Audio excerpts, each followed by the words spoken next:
S ಇನ್ನೊಬ್ಬ ರೈತರಿದ್ದಾರೆ ಕೇಳ. ಎಲ್ಲ ರೈತ ಬಾಂಧವರಿಗೂ ಹಾಗೂ ಸರ್ವಶ್ರೀ ಟಿವಿಗೂ ನಮ್ಮ ಖಾಜಾ ಸಾಹೇಬ ಕಮಿಟಿಯರಿಗೂ ನನ್ನ ಹೃತ್ಪೂರ್ವಕ ವಂದನೆಗಳನ್ನು ಸಲ್ಲಿಸುತ್ತಾ, ಇವತ್ತು ಸಾಹೇಬರು ಎಲ್ಲ ಥರದಿಂದ ಹೇಳಿದರು, ಅದನ್ನು ಗಮನದಲ್ಲಿ ಇಟ್ಕೊಂಡು ನಾವೆಲ್ಲರೂ ಅದನ್ನು ಅಳವಡಿಸ್ಕೋಬೇಕು ಅಂತ ತಮ್ಮಲ್ಲಿ ಕೃತಜ್ಞತೆ ಕೇಳ್ತೈತಿ. ಇನ್ನೊಂದು ವಿಚಾರ ಏನಪ್ಪ ಅಂದ್ರೆ, ನಾನು ಭಾರತೀಯ ಸೇನೆಯಲ್ಲಿ 28 ವರ್ಷ ಸರ್ವಿಸ್ ಮಾಡಿ ಇವತ್ತು ಭೂಮಿ ಸೇವೆಯನ್ನು ಮಾಡಬೇಕಂತ ಹೇಳಿ ತನ್ನ ಕುತೂಹಲದಿಂದ ಈ ಮಾರ್ಗದೊಳಗೆ ನಾನು ಅಳಿಸ್ಕೊಂಡಿದ್ದೇನೆ. ನಾನು ಮಲ್ಲಾಪುರ ಗ್ರಾಮದ ನಿವಾಸಿ. ನನ್ನ ಹೆಸರು ರೇಣುಕೌಡ ದಾನಪೌಡ ಅಂತೇಳಿ. ಇವತ್ತು ಈ ಸರ್ವಶ್ರೀ ಕಂಪನಿಯವರು ಯಾಕೆ ಈ ಒಂದು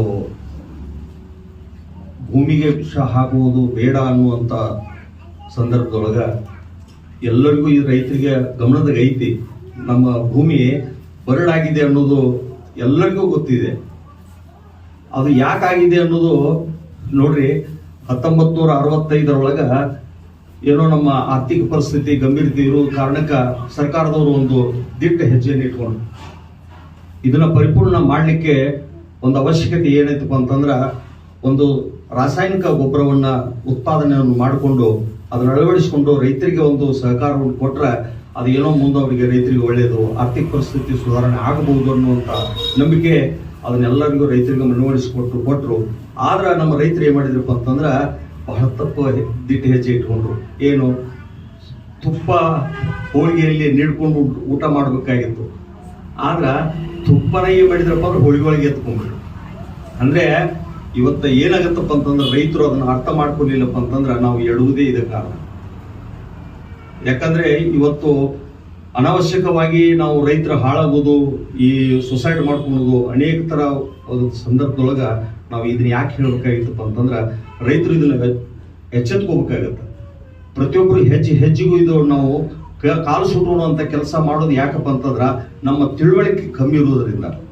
ಅದಕ್ಕೆ ಇವತ್ತು ಸರ್ವಶ್ರೀ ಒಂದು ಕಂಪನಿಯವರು ಈ ಒಂದು ಬರಡು ಭೂಮಿಯನ್ನ ಒಂದು ಒಳ್ಳೆಯ ಜೀವ ಕೊಟ್ಟು ಒಂದು ದೇಶದೊಳಗ ರೈತರ ಬೆನ್ನೆಲುಬಾಗಿ ನಿಂದಿರಬೇಕು ಅನ್ನುವಂತ ಹಂಬಲ ಇಟ್ಕೊಂಡು ಅವರು ಇವತ್ತು ನಮ್ಮ ಮಾರ್ಗದರ್ಶನಕ್ಕೆ ನಿಂತಿದ್ದಾರೆ. ಅವ್ರಿಗೂ ನನ್ನ ಕೃತಜ್ಞತೆ ಮತ್ತು ತಮ್ಮಿಂದನೂ ಕೂಡ ಅವರಿಗೆ ಕೃತಜ್ಞತೆ ಸಲ್ಲಿಸಬೇಕಂತ. ನನಗ ರಾಜಾ ಸಾಹೇಬರು ಕೆಲವು ದಿನ ಏನ್ ಮಾಡಿದ್ರಪ್ಪ ಅಂತಂದ್ರೆ, ಕೆಲವು ನಾನು ನೆಟ್ವರ್ಕ್ ವರ್ಕ್ ಕೆಲಸ ಮಾಡ್ತಾ ಇದ್ದೆ. ಏನಪ್ಪ ಅಂದ್ರೆ, ನಾನು ಮಾಡಬೇಕು, ನಾನು ಬಿಸ್ನೆಸ್ ಮಾಡಬೇಕು ಅನ್ನುವಂಥ ವಿಚಾರ ಇಟ್ಕೊಂಡಿದ್ದಿಲ್ಲ, ರೈತರಿಗೆ ಒಳ್ಳೇದು ಆಗಬೇಕು ಅನ್ನುವಂಥ ಹಂಬಲ ಇಟ್ಕೊಂಡು ನಾವು ಈ ಕೆಲಸಕ್ಕೆ ಕೈ ಎತ್ಕೊಂಡಿದ್ದೆ. ಅದು ಏನೋ ಒಂದು ಕಮಿಟಿ ಒಳಗೆ ಸ್ವಲ್ಪ ಇದೆ ಗಡಬಡಾಗಿ ಅದು ಏನೋ ಒಂದು ನಮ್ಗೆ ಕೈ ಬಿಟ್ಬಿಟ್ವಿ. ಯಾಕಂತಂದ್ರೆ ಮಾರ್ಗದರ್ಶನ ಕರೆಕ್ಟ್ ಸಿಗ್ಲಿಲ್ಲ ಅಂದಾಗ ಅದನ್ನ ಕೈ ಬಿಡಬೇಕು. ನಮ್ಗೆ ಮುಂದೆ ಯಾವ್ದು ಮಾರ್ಗದರ್ಶನಕ್ಕಿದಾಯ್ತು ಏನೋ ಒಬ್ಬ ನಮ್ಮ ಖಾಜಾ ಸಾಹೇಬರು ಭೇಟಿ ಆದ್ರು, ಸರ್ ನಾವು ನೀವು ಒಮ್ಮೆ ನಿಮ್ಮ ಒಂದು ಕಮಿಟಿ ಇಲ್ಲೇ ಉಡ್ಸಮ್ಮನ ಗುಡಿಯೊಳಗೆ ನಾವು ಪ್ರೋಗ್ರಾಮ್ ಹಾಕಿದ್ದೀವಿ. ಆ ಪ್ರೋಗ್ರಾಮ್ದೊಳಗೆ ಸರ್ನು ಅವರು ಬಂದಿದ್ರು. ಅದ್ರೆಲ್ಲ ಥರದಿಂದ ನೀವು ಹೇಳಿದ್ದೀನಿ ನಾನು ಹಿಂಗೆ ಅಂತೇಳಿ. ಆದ್ರೆ ನನಗೆ ಅವರು ಔಷಧ ಕೊಟ್ಟರು ಸರ್ವಶ್ರೀ ಕಂಪ್ನಿದು. ನನಗೆ ನನ್ನ ಹೊಲದಲ್ಲಿ 2 ಎಕರೆ 1 ಎಕರೆ 38 ಗುಂಟೆ ಹೊಲ.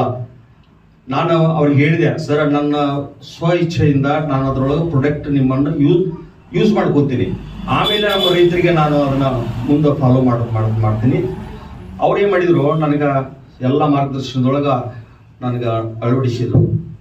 ಅವ್ರು ಹೋಗಿ ಗೊಬ್ಬರಕ್ಕೆ ಬಂದು ಗೊಬ್ಬರ ಹಾಕಿಸಿದ್ರು, ಯಾವ ಥರನಾಗಿ ಇದು ಮಾಡ್ಬೇಕಂತೇಳಿ. ಇವತ್ತಿಗೂ ನಾನು ಆ ಒಂದು ಬೆಳೆ ನಿಮ್ಮ ಮುಂದೆ ಅದು ಮಾಡಿ ಇಟ್ಟಿದ್ದೀನಿ. ಯಾಕಂದ್ರೆ ಇದು ರೈತರಿಗೆ ಏನೈತಪ್ಪ ಅಂತಂದ್ರೆ, ಒಂದು ಒಳ್ಳೆ ಪ್ರಾಡಕ್ಟ್ ಅನ್ನುವಂಥ ಸಾಬೀತುಪಡಿಸುವಂತ ಕೆಲಸ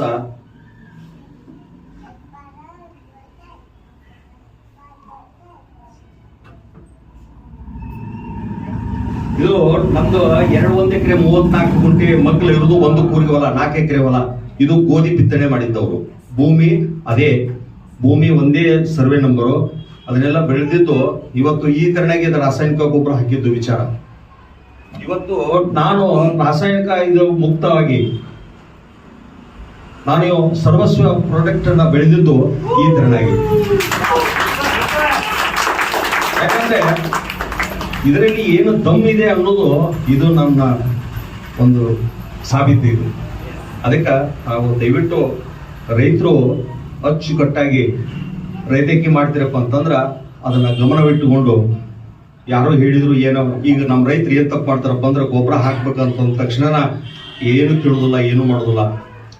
ಅವರು ತಮಗೆ ತಿಳಿದಿದ್ದ ಒಂದೊಬ್ಬ ರೈತನ ಕೇಳ್ತಾರ, ಏನ್ ಹಾಕಿದ್ಯಪ್ಪ, ಸರ್ ಅದನ್ನ ತೊಗೊಂಬಂದಿ ಇದನ್ನ ತೊಗೊಂಬಂದಿ. ನೋಡ್ರಿ, ನಮ್ಮ ಪೋಷಕಾಂಶ ಏನೇನು ಭೂಮಿ ಒಳಗೆ ಕಮ್ಮಿ ಇದೆ ಅದನ್ನ ಏನಪ್ಪ ಅಂತಂದ್ರೆ ಗಮನದಾಗ ಇಟ್ಕೋಬೇಕು.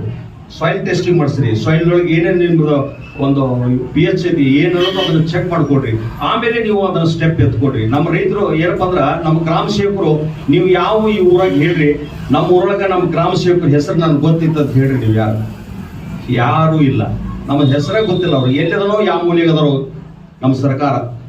ಯಾಕಂದ್ರೆ ಸರ್ಕಾರ ಕೆಲವು ಯಾವುದೋ ಒಂದು ಎಡೆಯೊಳಗೆ ಹೋಗ್ತಿರ್ತದೆ. ಅದಕ್ಕೆ ಸರ್ವಸ್ವರಿಯವರು ಇವತ್ತ ನಮ್ಮ ವಿಷಮುಕ್ತ ರೈತರಿಗೆ ವಿಷಮುಕ್ತ ಭೂಮಿಯನ್ನ ನಾವು ನಿರೂಪಣೆ ಮಾಡ್ಬೇಕಂತ ಹೇಳಿ ಇವತ್ತಿಗೆ ನಮ್ಗೆ ಆ ಭೂಮಿ ಬೆಳಿಬೇಕಾದ ಕಾರಣಕ್ಕ 2 ಚೀಲ ಬೆಳೆದು ಇವತ್ತಿಗೆ 9 ಚೀಲ ನಾನು ಗೋಧಿ 1 ಎಕರೆ ಅದು ನಾವು ಇಂಟ್ರೆಸ್ಟ್ ತಗೊಂಡು ಮಾಡಿದಾಗ ಮಾತ್ರ ಇದು ಏನಾಗತ್ತಪ್ಪ ಅಂತಂದ್ರ ನಮ್ಗೆ ಆ ಪ್ರೊಡಕ್ಟ್ ಈಗ